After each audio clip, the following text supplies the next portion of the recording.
Guys, welcome to my vlog today.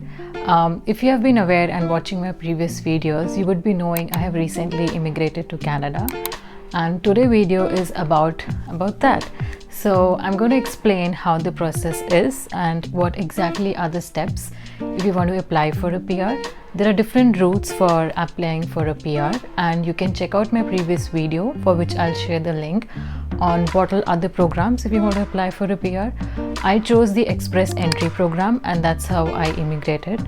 So this video is about how to apply for that program and what are the steps behind it, how to prepare, how you should start your preparation. And if you're recently immigrating to Canada or you're interested and maybe in the future you want to immigrate, then watch this video till the end. So let's get started with this video. There are 13 steps which are involved in this whole process. This is not a hard and fast rule, it's just for my convenience how I have divided this process. And just before beginning, it's not necessary that this will follow the same for you. It can vary, and it's not necessary it will take the same time as much as it took me for you to apply for the PR. So this is purely based on my experience and how I went through, and maybe this might help you as well. So starting with the first step, so before you even apply for a PR, it's very essential to know even if you are eligible to apply for a PR. So there is a website of Canadian immigration which is a portal which describes on how to calculate your score based on your experience, based on your age, your education qualification and your professional experience, if you are eligible to apply for the PR or not. Step 2 is preparing for your IELTS. So anyone who hears IELTS gets a little nervous because it's not easy to crack, but I think if you practice well enough, take good sufficient amount of time from your regular routine, you can definitely crack it. So it took me around a couple of months to prepare for it, and there are ample resources available online on how to prepare. And I will make a detailed video on how I prepared for my IELTS exam and what score I got and how long did it take me to do it. There are different language proficiency testing exams. So you can appear for testing your language in English, and you can also give an exam for testing your proficiency in French if you are aware or if you know how to speak French. So that helps you in giving additional points. So what's the next step? Step 3 is getting your educational credentials verified, and the agency which I got through was World Education Services. So while you're preparing for your IELTS, you can club this by preparing your educational documents. Basically, this process assesses your documents, your educational background is how much equivalent to the Canadian standards. For example, if I have done a bachelor's in a 3-year undergraduate program and I did one master's which was a 2-year program, so they will consider me as equivalent to a Canadian 4 years bachelor degree because I didn't do a 4-year bachelor degree. So that's how they basically assess on what is your educational background and how it is equivalent to the Canadian educational standards, how equivalent is it to. So next is the step 4, and this talks about how to create your profile.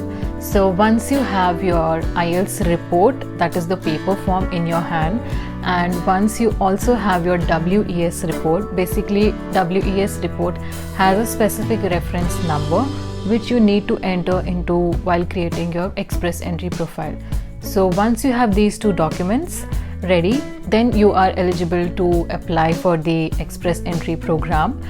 Basically, it is just getting into a pool of all the qualified candidates.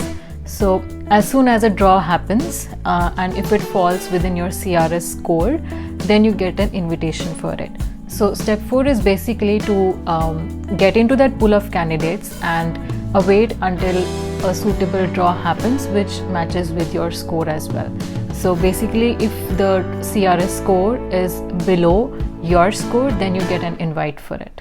So once you have applied for, once you have created a profile on the portal and you are awaiting for the draw to happen, meanwhile you can also arrange all your documents which are relating to your employment. So basically this will involve your salary slip, your tax forms and job description of what you did, your duties and responsibilities that you held, how many hours you worked, how much were you paid, and they basically use it to assess which NOC codes you fall into. So what is NOC? NOC is basically National Occupation Codes, and these are the codes which Canada has categorized for various occupations. So your job and experience which you have had before should match in one of the job and one of the NOC codes which they have a big reservoir of. So before trying to apply for the PR, try to understand which are the NOC codes and which one matches with your job when you will be coming to Canada, and specifically which is more closer to your job experience back at your home country, which you can justify in your documents when you are applying for the PR. So step 6, it's one of the most important steps, is arranging your proof of funds. So it's not necessary that once you arrive here you would be already having a job in hand, or maybe it's possible you might have one, but it can also happen that once you land here it might take a couple of months for you to get settled in and then get a job. I will be making a detailed video of each step because otherwise this would have become too long then. So keep watching my videos till the end, and if you like this video, hit the like button, hit that bell icon, and subscribe for my videos for more upcoming videos ahead. Thanks for watching so much.